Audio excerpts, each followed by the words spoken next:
which have transmitted from the animals to the humans. For the last 3 years, we are struggling with that. If the climate change is impacting that thing, you have to prepare for such kind of things.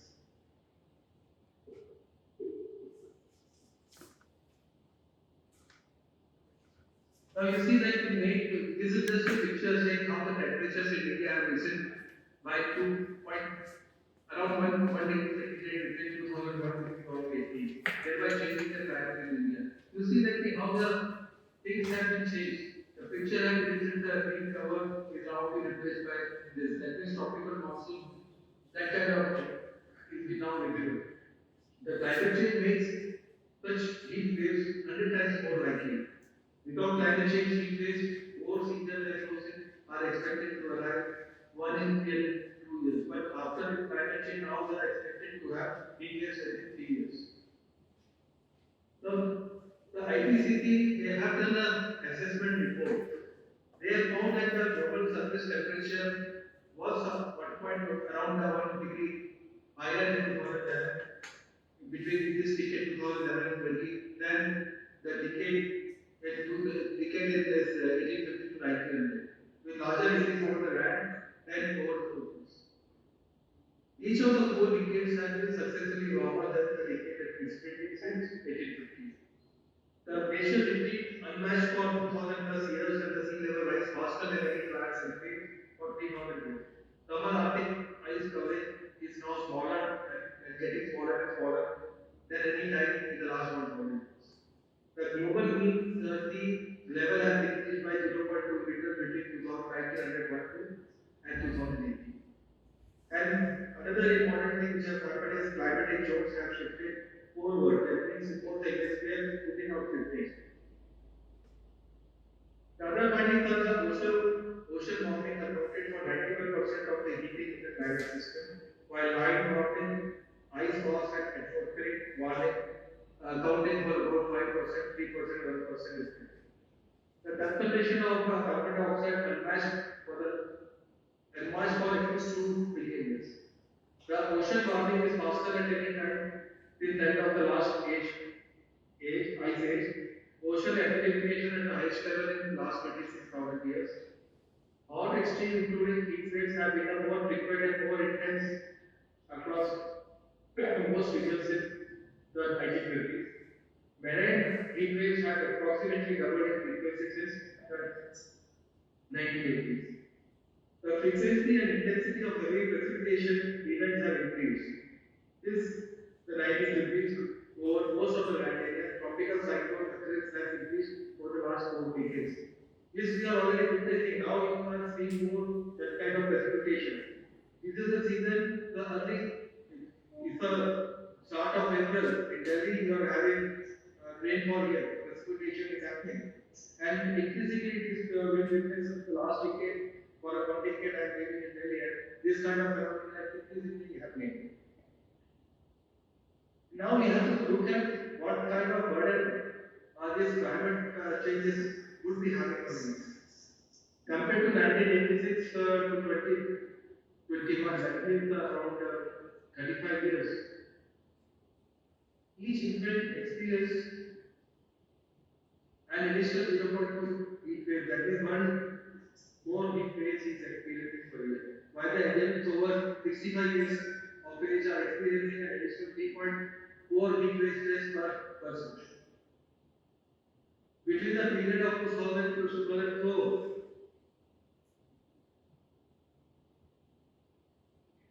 2004 to 2013 and 21, heat-related deaths have increased by 51% in India.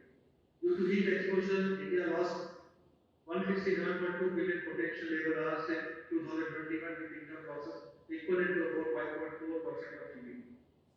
Between 1951 to 1960 and between 2012 to 21, the number of months suitable for dengue transmission rose by 1.7%, reaching 5.6 months a year. Previously, we used to be having only 2 months each year. Now it is around 6 months each year. I think the transmission is now becoming very significant. India is among the most vulnerable countries to climate change with exposure to rising sea levels and changing monsoon patterns. which has already led to loss of 16% of its per capita GDP since 1991. Another thing, because of this rising sea level, in the coming 50 years, you will be finding some of the countries wiped out of the global map because of this climate change.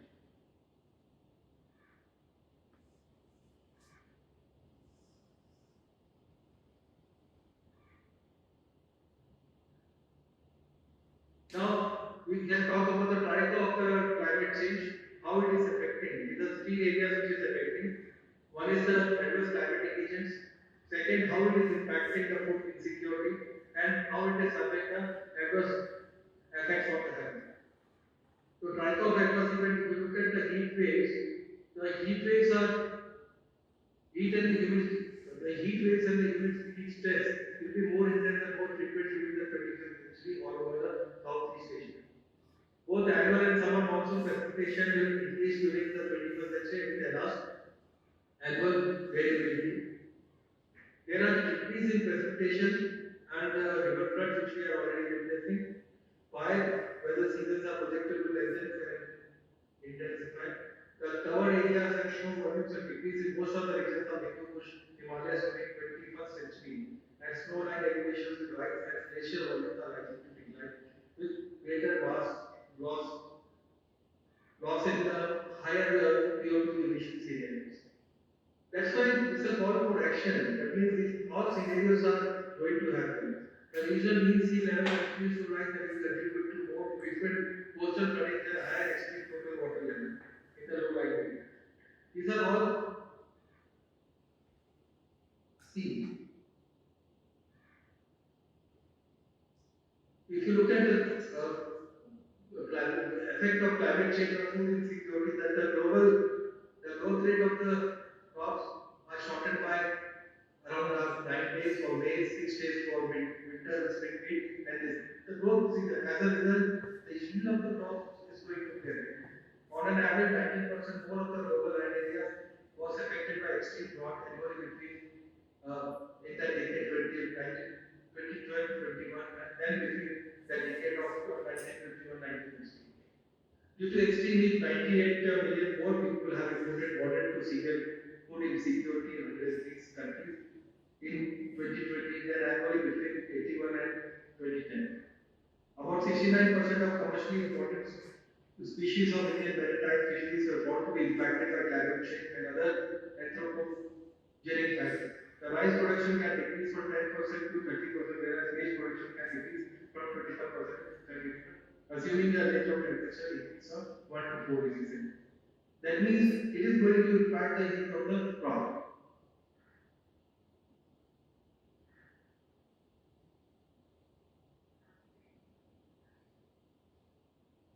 Just a moment, some issues come with the moving of the. This is not moving.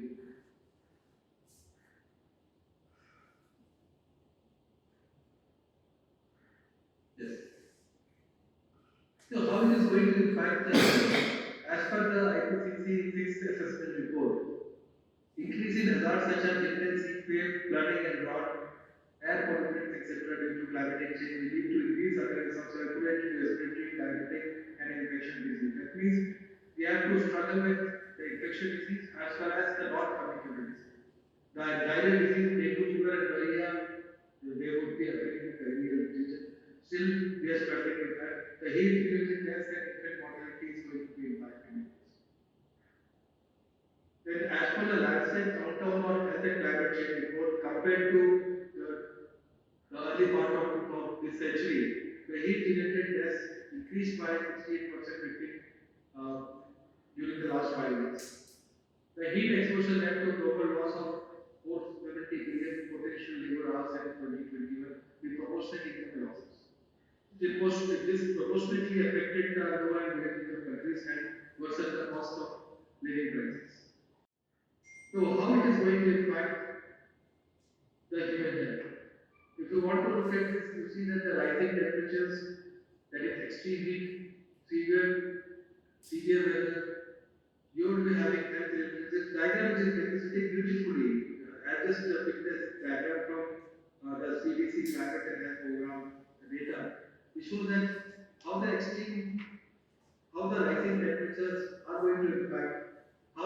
machine health is going to have health-related illness, deaths, and heart failure. How the severe weather will cause injuries, fatalities, mental health impacts.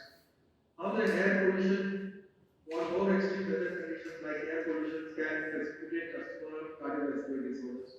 How the changes in ranges of the disease-carrying animals such as mosquitoes and rats can cause this vector-borne disease like malaria, dengue, encephalitis, hantavirus, Rift Valley fever, Lyme disease, chikungunya, West Nile fever, etc. How the rising sea levels are impacting, that is, it will result in increasing allergens like respiratory allergies, asthma, water quality impacts due to this rising sea level, which can result in toxic algae blooms, cholera, and other waterborne disease. You can see that the increasing CO2 level, how it is going to impact, it will cause environmental degradation as well as water, impact the water input supply, which will result in forced migration, severe conflict, mental health impacts as a malnutrition. This is a diagram represents the impact of climate change on treatment. So these are the examples how the impact of the climate on this waterborne disease are specific to climate and show seasonal variation. Like dialysis are more common during this, but due to the change in this, you will be finding increased intensity, increased frequency, due to the intensity of floods and other things. Previously, during our childhood days, we used to witness floods in the rural areas. Now you are having floods in the urban areas as well because of various reasons. But it still affects the occurrence of this waterborne disease. Then the extreme temperature weather condition, you will be witnessing heat waves, cold spells, and other extreme events which will bring you an emerging health issue. The heat stress can make working conditions unfavorable and increase the risk of cardiovascular, respiratory and renal disorders and heat-related illnesses. With 1.5 degrees centigrade warming, 350 million more people could be exposed to deadly heat stress by 2050 globally. An increase in frequency of extreme events such as storms, floods, droughts, and cyclone directly affect the health in terms of loss of life and injury, and affect directly through loss of houses, population displacement, contamination of water supplies, loss of food production. If you look at it will give rise to food supply problems also. It is likely to decrease the production of staple foods in many of the poorest regions. If you talk about the poor states, already the yield is very less. It's 30 to 6% of the total agriculture produced in the country. And it used to be more stable life. But this climatic conditions is going to impact this the production of this coarse grains as well as the other stable categories like wheat. The increase in prevalence of malnutrition and undernutrition, we are still grappling with the issue of malnutrition. 35% of our children, they are malnourished, wasting or the growth of these things. Well, and this climate change is likely to threaten the food security in the country, where malnutrition is already an important public health problem. Malnutrition causes millions of deaths every year from both lack of sufficient nutrients to sustain life and resulting vulnerability to infection diseases such as malaria, diarrhea, and respiratory illnesses. The air pollution and the aero erosions can also affect this thing. Climate change is affecting by increasing ground level ozone and particulate matter air pollution. That's very dangerous because it would be precipitating your respiratory illnesses as well as cardiovascular events are going to be. The increase because of this increase in ground level ozone, a key component of smog, which is associated with many health problems, including kidney stone function, increased hospital admission, emergency department visits for asthma, and increase in preventiveness. The stratospheric ozone depletion will result in greenhouse warming, which is affected by many of the chemical and physical processes which are involved in the depletion of this zone. Exposure to ultraviolet radiation has been implicated as cause of skin cancer, melanoma, and other types, and also to induce immunosuppression that could increase patterns of emissions. The fossil fuel conversion for power transportation industry is also more climatic change is also major contributor to air pollution, which causes 7 million premature deaths worldwide every year. Black carbon produced by inefficient combustion sources such as food stoves and diesel is the second greatest contributor to global warming. Over 90% of the urban population of the world lives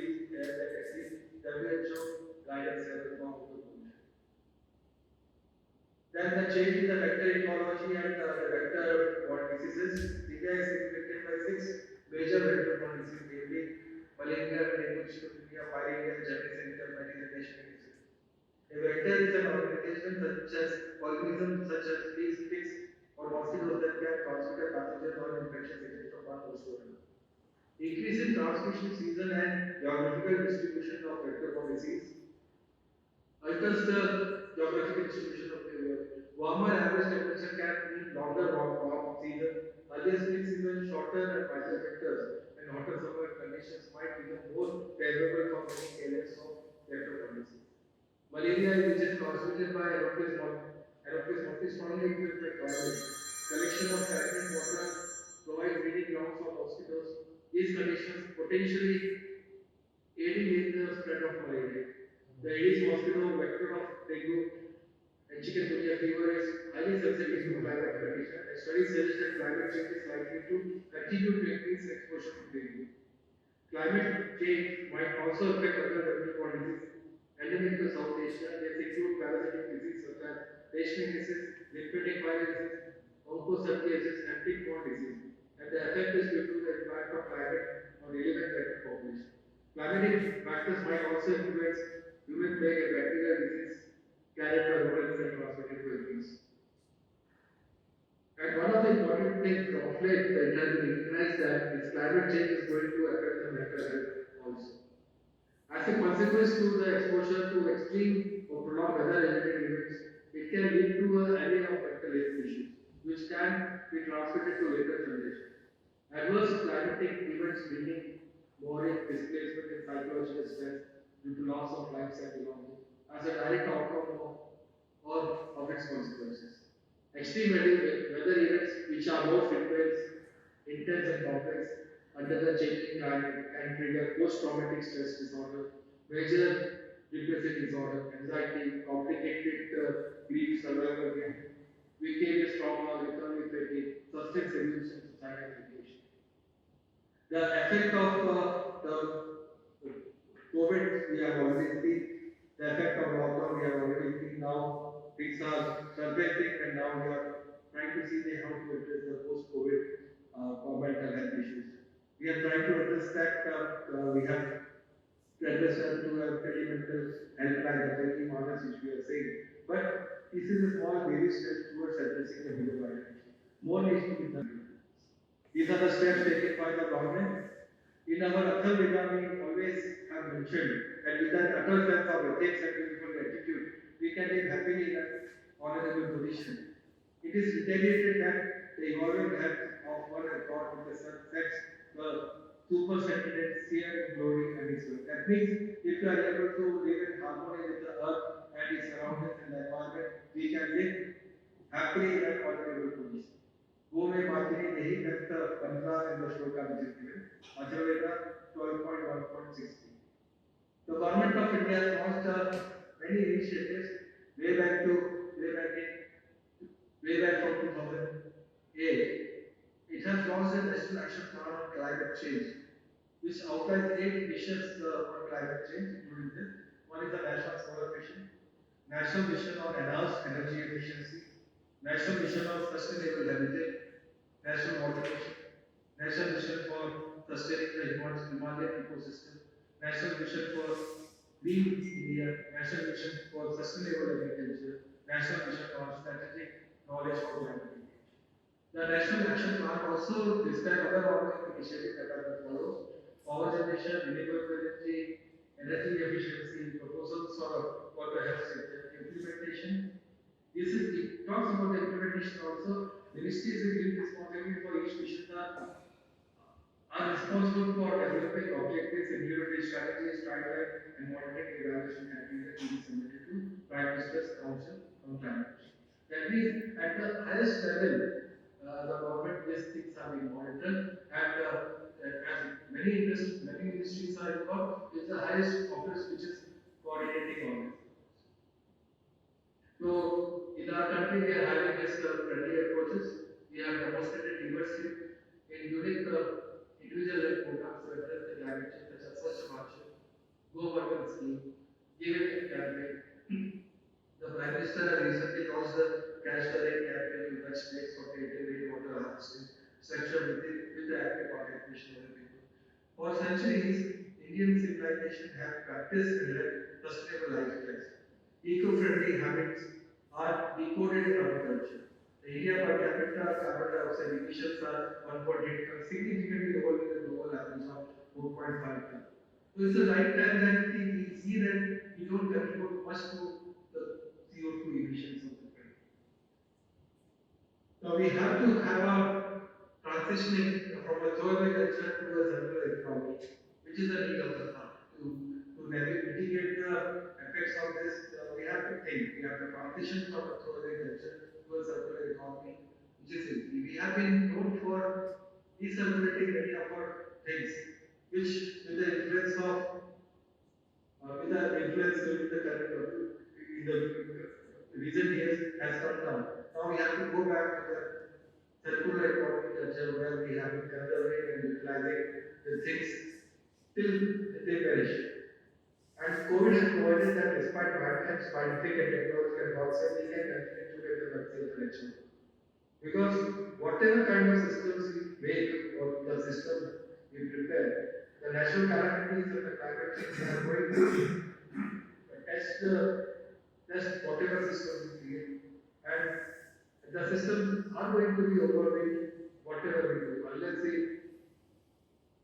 transition ourselves from a throwaway culture and see that how we can recycle, reuse the things which is the need of time.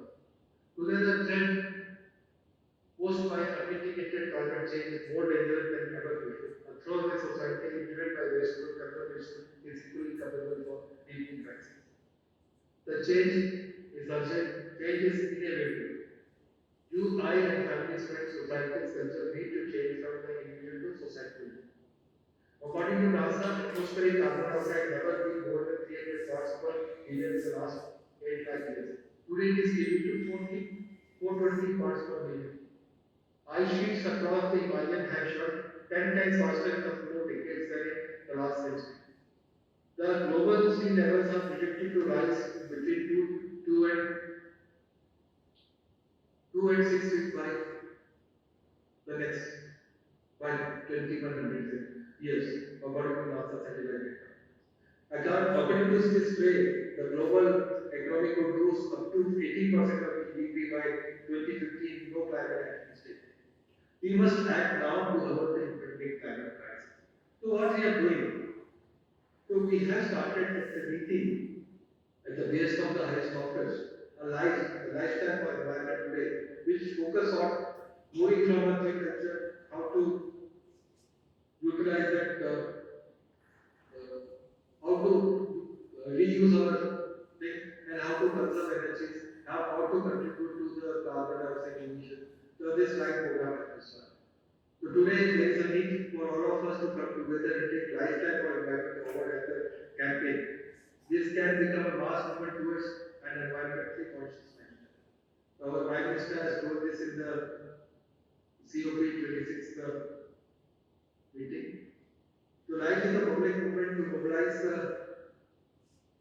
it's a public movement to mobilize the people, individuals to become pro-planet. If you want to change the world, start with yourself. Responsible individual climate action is the key to safeguarding our collective. India per capita carbon footprint is 60% lower than the global average.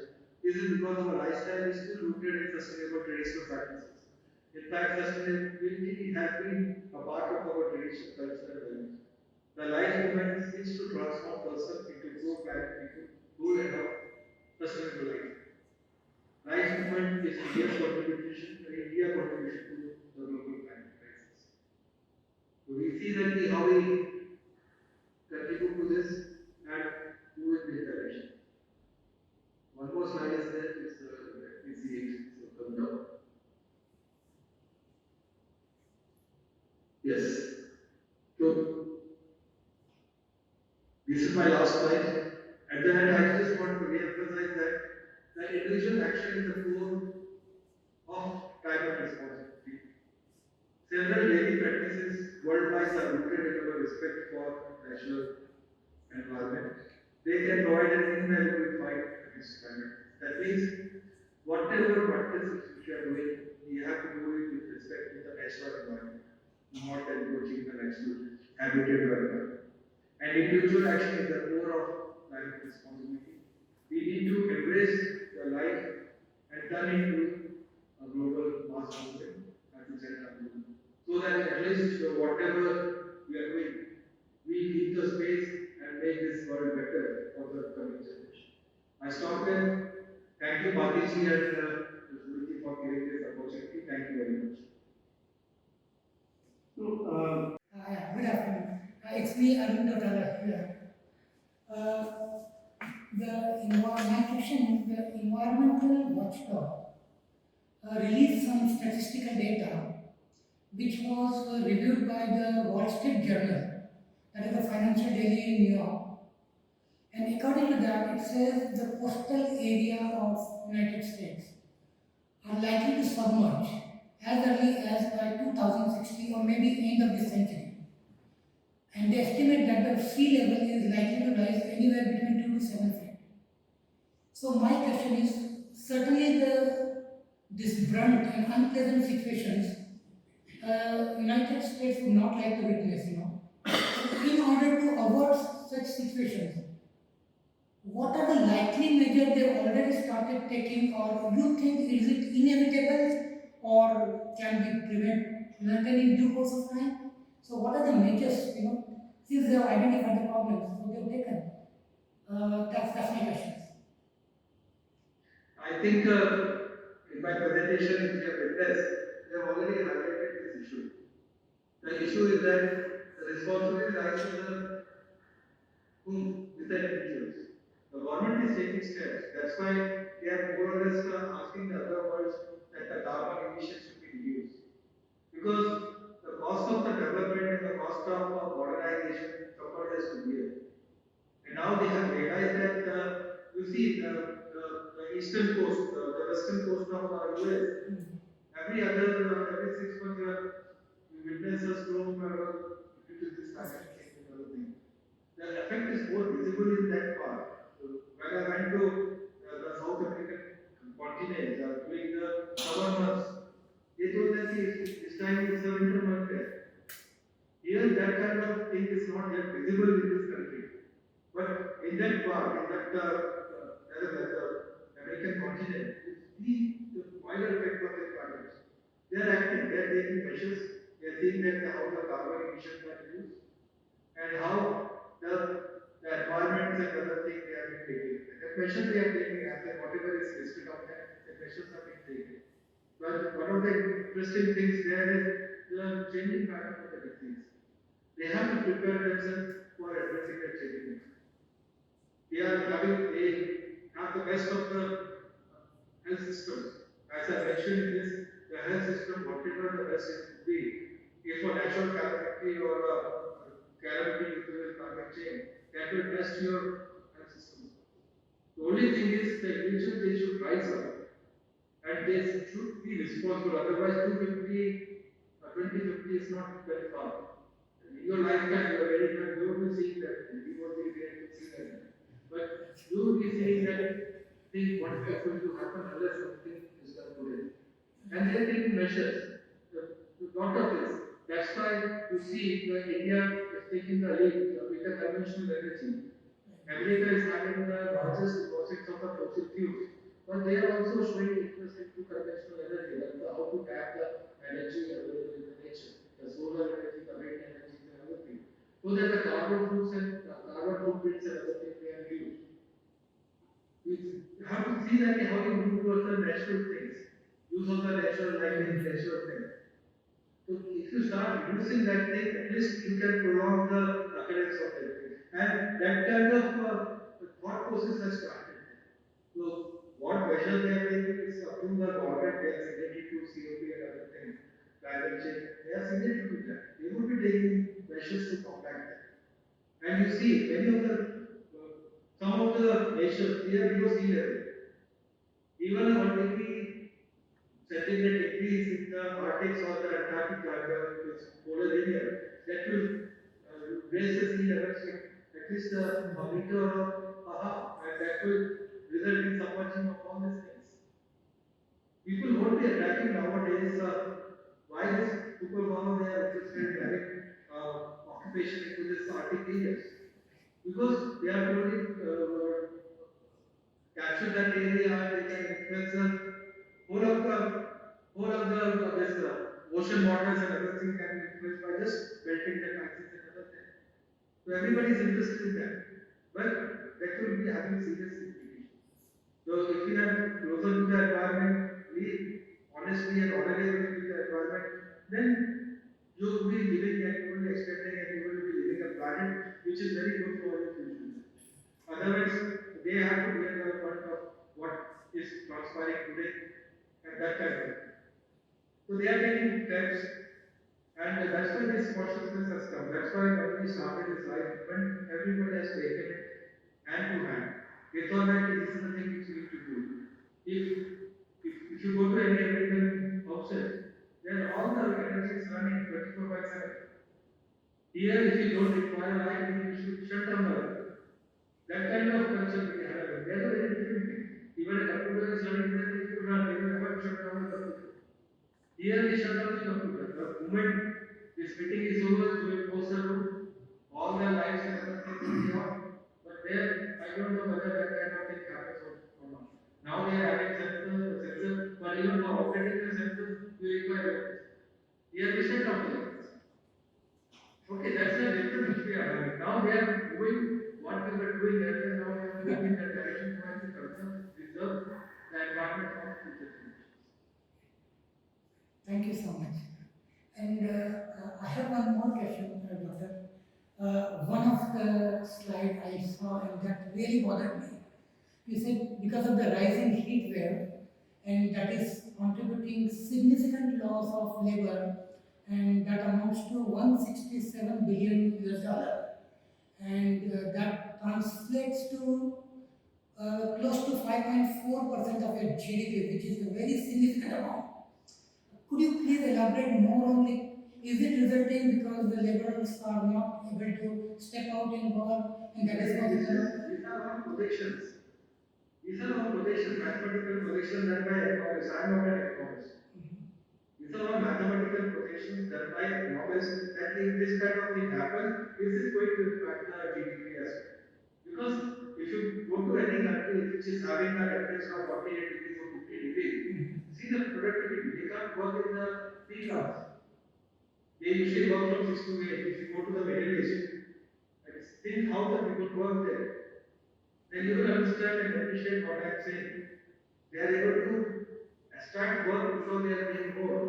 But you see the conditions in which the people are working there. The temperature rising more than 50 degrees there.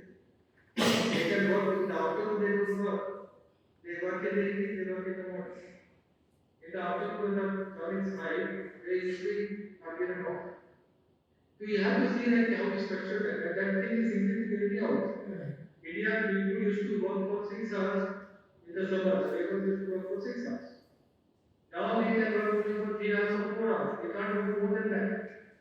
Either in the morning hours, either in the evening hours. In the middle hours, it's very difficult. And compounded with that, there is water. There is a challenge in the water also. Because they require to have drinking water. So, when it is going to happen? And it is going to impact the productivity also. If the person is working less and you can always give the prediction then how it is going to impact this. Unless you provide a air conditioned environment, if you provide the electricity environment, you are contributing to the CO2 emissions and other things. So it's having a vicious cycle. But you see that you have to avoid that.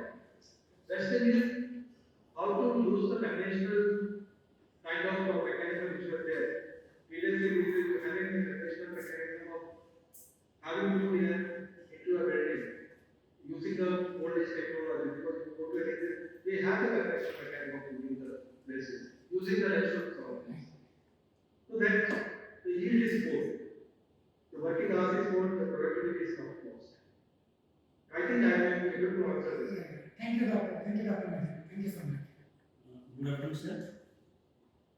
My concern is when IPCC was formed in 1988, then in 2015, the UNGA set up to achieve 17 goals by 2030. But to achieve and to track, to tackle these concerns, we need modern technology, basically. So, if you see for Africa, it needs $1.3 billion to achieve the sustainable development goals adopted by UNG. So, this bond and technology is with developed countries. But as India as a developing country, so how tackle by 2030, how can we achieve in such long time? Technology is what? The question which we need to ask is what is technology? It's not the high-tech gadgets which is technology. Technology is that thing which is available locally, which can be adopted to improve your efficiency and re-engineered for a desired result. To take the example, because I am from the health domain, I can explain it from the health domain perspective. Technology is not that the high-tech equipment, everything you are saying the West is having the technology. We are having the technology. We are having the technology of pulling things using the conventional sources, conventional energy sources. We are having the technology. Can't we adopt that technology for our things? You don't require high-tech things for that. Second thing is the health also. They say that the high-end this physiotherapy equipments are required. But if you go, because of the health technology assessment division, if you go to Thailand, they have having a health technology assessment which is very old. For home-based domiciliary care, they have used the local technology available to suit the physiotherapy requirements of elderly people without investing much. Otherwise, if you go to the Western thing, they're going to be having a high-tech robotics and other things, but they are using the simple, locally available, with the help of a carpenter.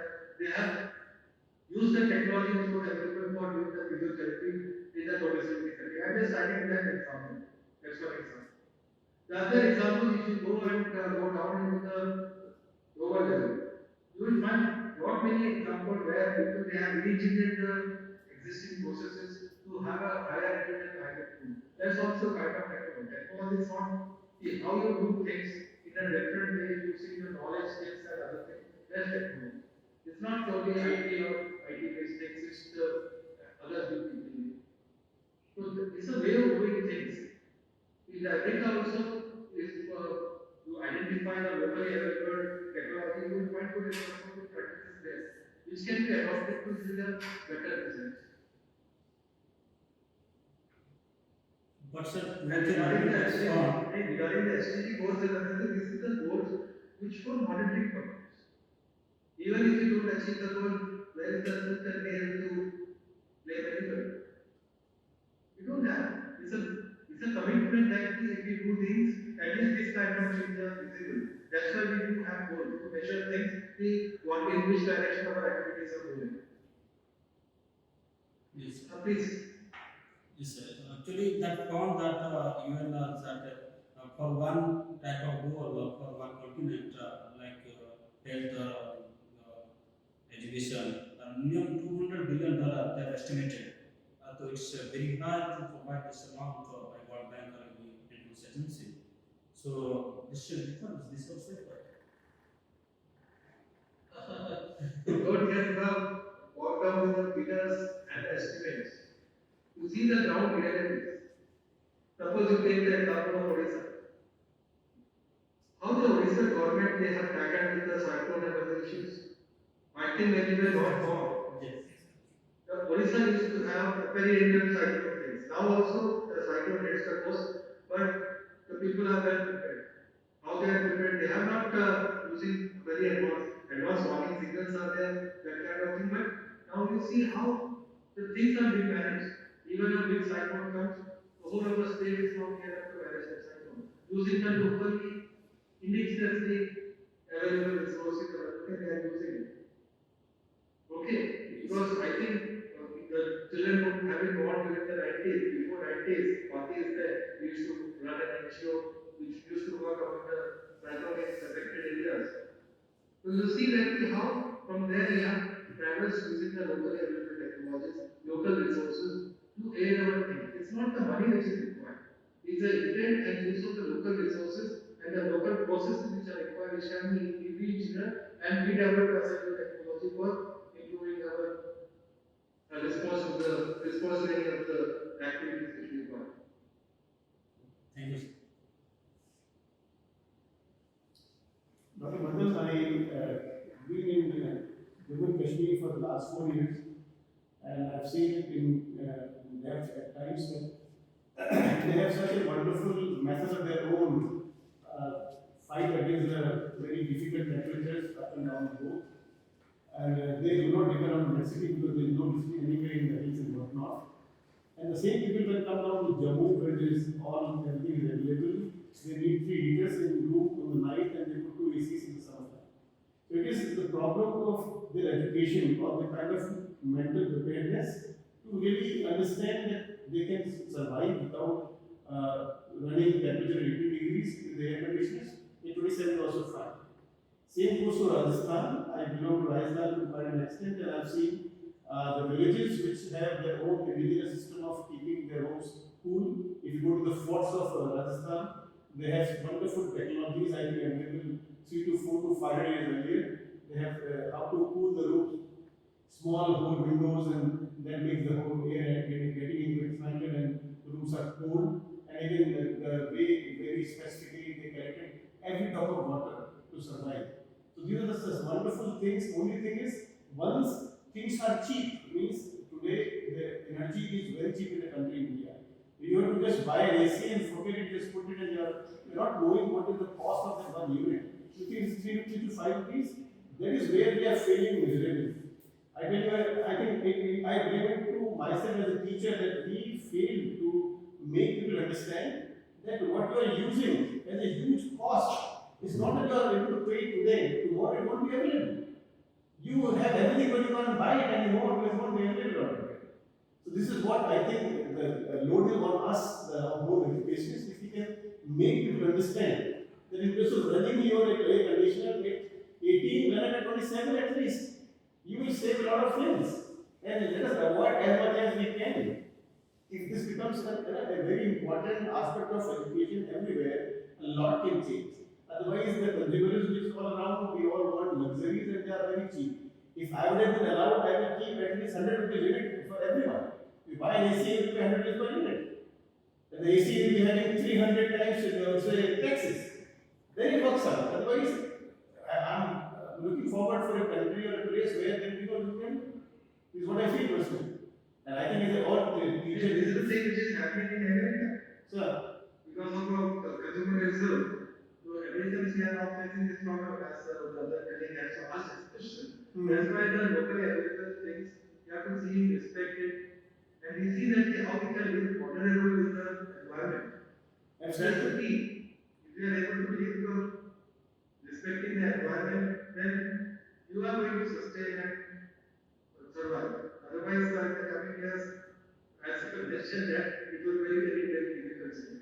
Dr. Madan, you see, I teach physics, and at times I make sure that in class 10 there is a topic called unit of electricity. Alright, and it is 36 something to the power and all that. I used to give them an example that okay, you perform a 10 joule work. Okay, let me see how much you do. If we pay you the same amount for doing that 1 unit work, how long will it take? It will take 3 years to do that work. For which you pay 3 to 4 to 5 rupees in Gujarat or 9 rupees. So until they understand what's happening to them, I don't think they will be able to change on it. And I still feel it is doable. It is doable, I still feel it is doable. Yes. Only thing is somebody should tell them. The main problem is they are not telling. I think that somebody is only the teachers. I can see people doing numericals after numericals. Clueless, they have no idea what are they doing. They just get marks and get passed and get selected. And they start doing the same thing. What they should understand, they never understand themselves. Now, how much we expect them to, they will make others to understand. So, education has gone on to what, which particular direction, and the major basic things are missing altogether. Sir. So let me humanize this thing. It's very important to what you are raising the issue. That's what I wanted to discuss a little bit in depth. See, Dr. Gopal, what you just did is an expert analysis. And one of the major issues with expert analysis is always good. But it only percolates down to the intellectuals to understand that at the end of the day, they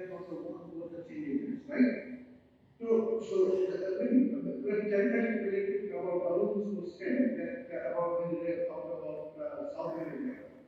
So, as we all know, that we are already focusing extinction already in the sixth extinction, we are already there. It's not that the extinction is going to happen. We are already in there, and we have already lost 50% of the biodiversity. And Dr. Gopal, when you went to South America, the biggest thing that we know, and that has been schooling in our classroom, actually, when you come to our school, we have shown over the classroom related to climate change. There, one parent shows up on the toes. Look at his frog. All of you know the frog, right? Those toes are shown precisely because those toes have become extinct because of infection due to fungal infection. Okay, and the fungal infections primarily happens because of the temperature rise. And yes, if you go to South America, then you will feel it. And why I'm uttering this word, you feel it. The point here is that in India, hardly, when I say humanizing that, then hardly individual feels. Like, for example, one of my faculty said that, sir, it's simply nobody cares about this in India. Nobody wants to own car, we want to nice rooms, and we want to stay like that, right? We want to enjoy personal life. The reason is that to our young minds, we have not personalized, humanized the effect of climate change. We have not made them see how the climate change is affecting them as an example. So I went to, I drove from Delhi to Phuket. Okay? So I live in Bhubaneswar, I live in this campus where all my colleagues are sitting there. So there the air quality is maybe around 100. Okay? And when I drove from Delhi to Kolkata, the air quality was anywhere from 280 to 420. And I went to Kolkata. In Kolkata, it was 380 when I reached there. And the school that I went to, there were some hundreds of kids playing outside. And I asked them that, do you feel anything wrong in the air that you breathe? You know what the answer of most of them were? No, sir. But I felt it because I came from US, where I don't live in a very clean city. Houston is not a clean city, but compared to India, it's much cleaner. And when I go to Bhubaneswar, I can quickly feel the difference between where I live, this campus where Dr. Deep is right now sitting over there, and Bhubaneswar. You see the difference between their quality. So, challenge that we are facing, our kids, they don't understand because they have been, their mind is habituated, adapted to this horrible air quality that they don't know the difference between a good air quality and bad air quality. And that is expressed only through they get asthma, they get all this kind of disease, but they don't relate to the air quality. And because of that, this individual action is failing. And I think individual actions are extremely important, but how much big contribution it can make unless you make the corporate habits change. So, for example, I'll give you a very good example that you may have also read that Biden government, even though it is pro environment, it recently allowed an area in the Gulf of Mexico for oil exploration, which is the size of Italy. Okay? Similarly, they did in the Arctic, they gave an area which is almost the size of Massachusetts. So that's a corporate action. So you may do individual actions here and there, but most people don't understand. I'll give you another example so you know where I'm coming from. And the corporations are going to add whatever little change we make. Corporates are going to add, in a way that whatever we do is completely, thrown out the window. Why I'm saying this? I'll tell you that I have another challenge. I went to Gaya, and in Gaya I stayed in a village. And I share some video from that village. And when I went to sleep at 10 p.m. In this village, I was always getting this air smell that was not letting me sleep. And by around 12, those things subsides, and then the morning again starts. So I did a quick research why this is happening. So when I went to the village to walk around, I found out that this village is so poor they are relying on powder cake for cooking. Everyone uses powder cake because they don't have money to buy our gas cylinders for their cooking. Now, when I spoke to this girl who was making this powder cake, she doesn't even differentiate between what I'm smelling and what she's smelling. And she was just 6 years or 7 years old. So what I'm saying is that we have to be cognizant of the fact that at the expert level, we know what the problem is. But we have failed miserably in explaining to our day-to-day experience or individuals that how that it is affecting them right now and how they can change their behavior, not only individual behavior, but become a climate and change of agent the by forcing the corporate to have that behavior implemented in their corporate culture. Here comes to research. So below it says the most important revenue source is by exporting coal. India is heavily dependent on coal, and I don't know how many more years it will take before it can get off from coal. So no matter what we do without a corporate action and humanizing the effect of climate change, I don't think much we can do before we hit that 1.5-degree rise in temperature. And by the time we lost our generations, you cannot do much about it. You can only speak and speak. So I would like Dr. Gopal, who are in the government, and our young people, they should start a movement. If they don't start a movement, awareness movement, they will not be part of the process. If they will not be part of the process, there is no change in happen. Now, question to Dr. Ravipati. That when other Dr. Gopal came and gave a huge speech of packaging, was so far the best. He asked to pick up one behavior in our school that we can deploy, and then only he will visit our school. Remember, you remember that, right?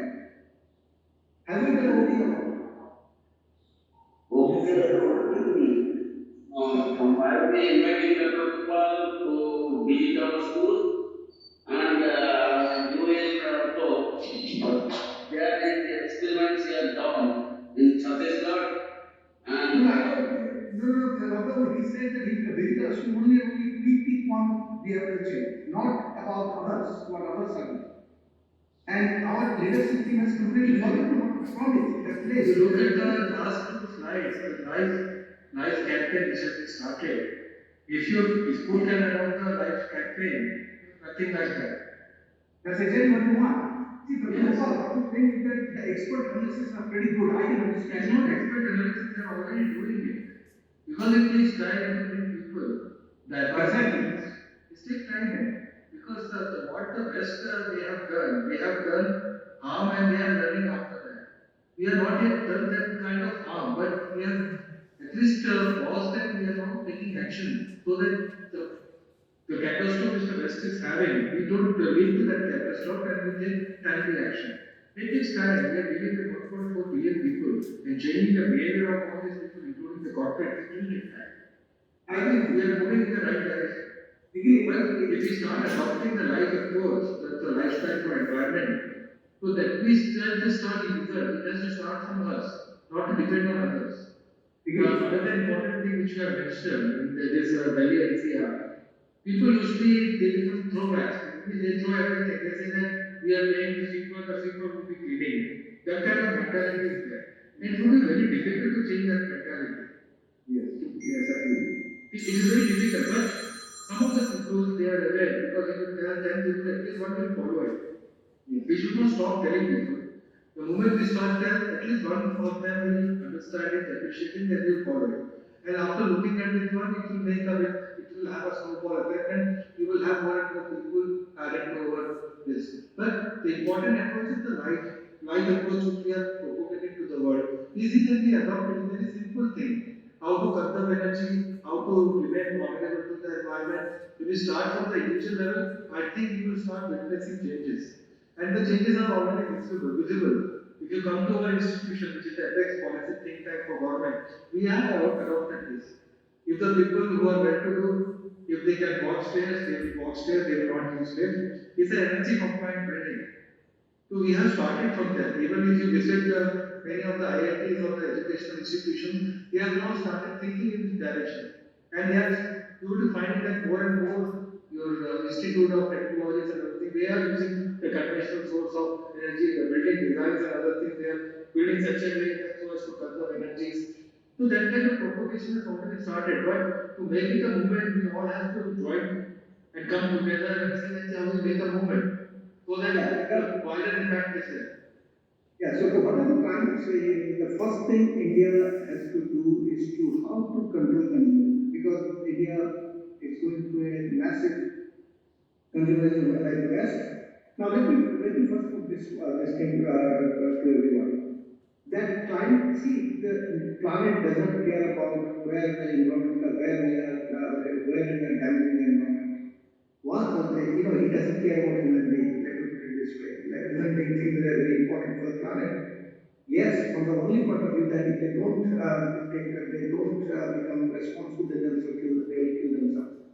What I'm saying is that whoever has made the mistake, I agree that West is primarily responsible for the climate problems we are facing today, but it affects everyone. So this is like a bad person, can pollute the entire environment. One bad person can pollute the entire environment, while there may be hundreds of good people in the entire environment. So that is how the nature works. So many teachers is not going to help. What I'm saying is that what how we don't repeat the mistake that West did. That's most important. And how we do that, that is the most challenging part of our time.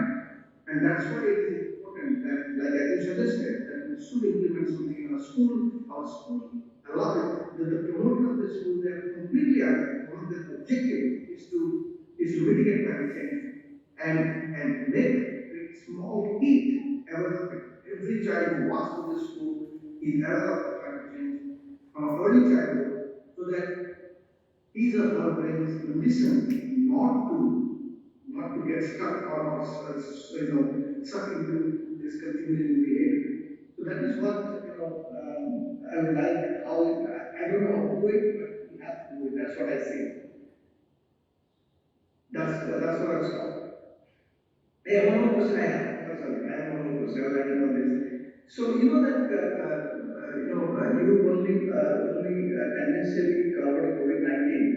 One of the biggest thing, because you're in the public health, I want to ask you that how the COVID-19 kind of thing is continued to emerge and is going to happen quite often because of climate change. What is your finding? That's what. It's not because of climate change. If you look at the way virus propagates, even the Spanish flu virus is still evident. It's still circulating in the environment. Okay. Because the virus, after it's infected all the people, it want to propagate also. It want to coexist with the human thing. That's the nature of any virus. So it will be surprising us. But if you look at the COVID thing for the last 18 months, the virus has not changed any variant. It's the same Omicron variant which is circulating. And the recombinant linked cases would be there. That's not a big issue, not a big thing to worry about. After the Wuhan strain, the Alpha strain, the Delta strain, and this Omicron strain, after one strain for the last 18 months, it has not changed this variant. So we are still having the lineages of that Omicron variant. It's nothing new. It's a common occurrence in any, if you talk to any virologist, they will say that it's a common occurrence. The virus usually changes it so that it can adapt more easily to the environment, it can also survive. So it is a survival for the virus. It adapts to the host and it will be coming and surprising us now and then. It's a endemicity which is happening. It Yeah, is yeah. it But has I thought. nothing to do with the climate change.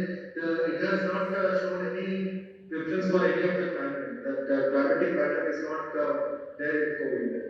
So I thought that one of the big reasons that is going on that COVID typically viruses survives or mutates has not muted for the last 18 months. No, no, I'm talking a different thing. I'm saying is that typically viruses mutate during lower temperature. It's not. No, that's what I'm saying. That it has got no relation with the pattern, temperature pattern. It has got no relation. But this is the first time it appears like the COVID virus is adapted to the higher temperature, is still mutated at a higher temperature. No. If you look at the way things have happened, the maximum happened in May 21 because the higher temperature it has happened. So nothing is related with the temperature. Because in China it has happened at 18 degrees, 6 degrees temperature it has happened there. In US it was 26 degrees. In the European countries it was very different. That's what I'm saying is that it appears like that It's initially. not appearing. Temperature pattern is not there. So are you sure? I am asking this because virus, typically this kind of virus, they flourish in a colder temperature. So the thing I have told that it has got no temperature pattern. Okay. So the studies which are there, you do any desk review on this, the studies which have shown that there has got no relation with the temperature. So basically, you are saying that the virus, whatever evidence which is available, it has got no relation with the temperature. Okay. So you are saying that virus can mutate also. This kind of virus can mutate also during hot summer. थोड़ा सुनिए तो सही ना. What I have told that for the last 18 months the virus has not mutated. So that is because of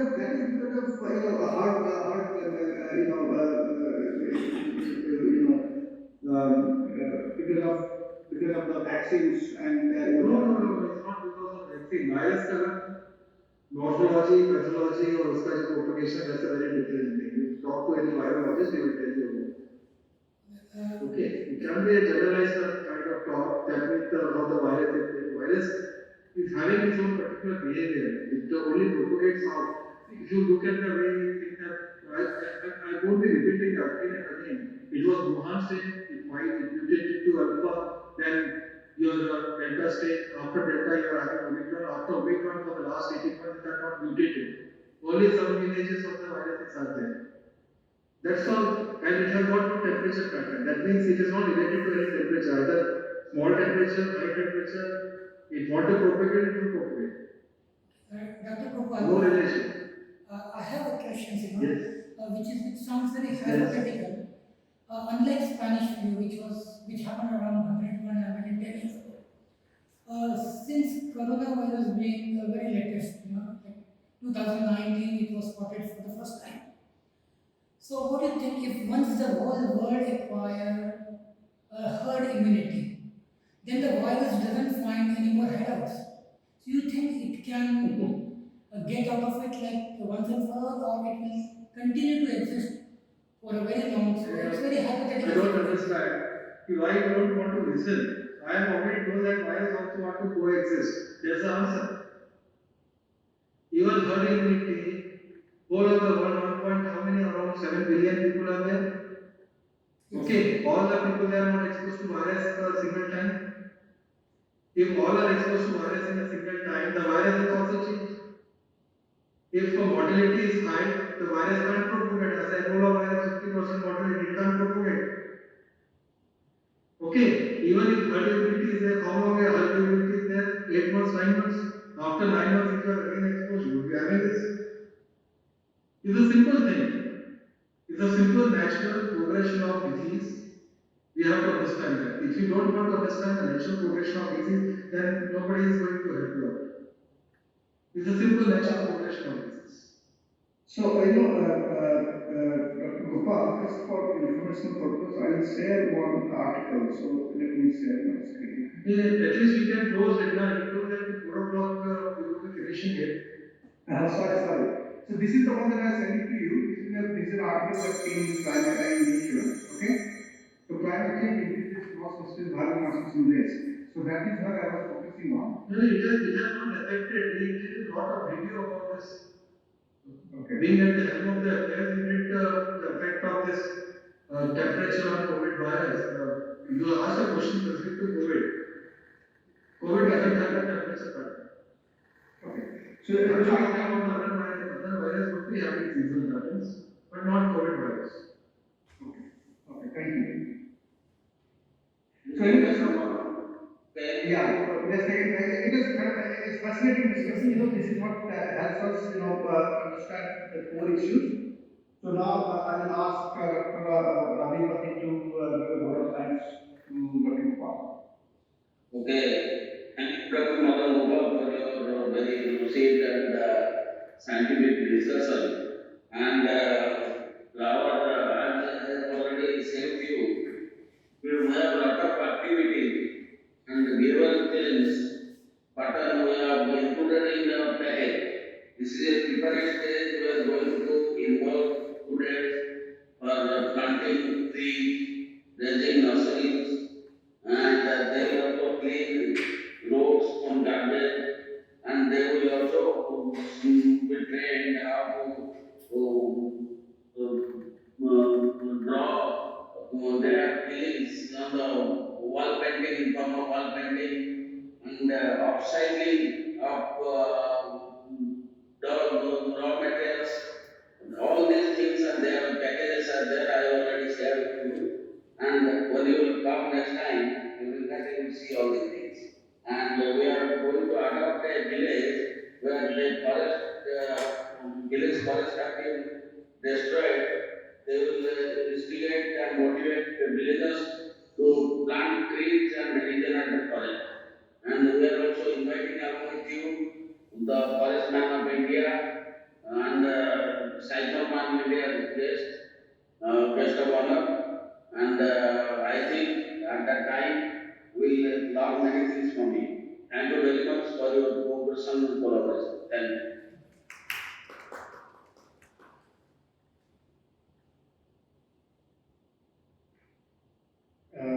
Thank you, Dr. Gopal. Okay, so thank you everyone. And now that Dr. Gopal is not here, I just wanted to ask all of our faculties and members from our classes and from the school that typically I'm finding people are joining in time. That is something, is not respectful to the speaker, because we are not more important than the speaker himself. The speaker has found time to start his presentation, and we us not being there, it is disrespectful to the speaker. So please, this will be my request to the leadership team to alert all our faculties to attend these meetings in time. So we'll do the needful, sir. I'll speak to them next time and make sure that they are in time. You see, next Saturday we are inviting a very senior advocate from Supreme Court who is supposed to be High Court judge. He will come, he is personally coming to deliver lecture there. But he told me you don't have many students and teachers, so I will not involve there. So I hope you will cooperate and all teachers must participate. Mr. Pati, I will And be he also gathers some. Dr. Ravi Pati, I will be speaking to you about this, because the next Saturday we are inviting our new parents for an orientation program. So I will be checking with you what time he can come here and what time we will be able to finish that important task, because there is school beginning on 8th of means next Saturday, that is this month. So I will be checking with you, sir, what time can he come. Accordingly, we will plan out. Can I? Okay, that is you are welcome. Yeah, I'll speak to you. I'll speak to you. Okay. Right. But I have given him time 3 o'clock. In the evening? Yeah, This fine. time 3 o'clock to Then we have no problem. In evening is perfectly alright. Maybe anyone will go in the morning. Alright. No, 3 o'clock is not a problem, sir. We can continue. Dr. Deep, I will call you after this meeting is over. Absolutely. Yes. Thank you. thank you. Thank you so much.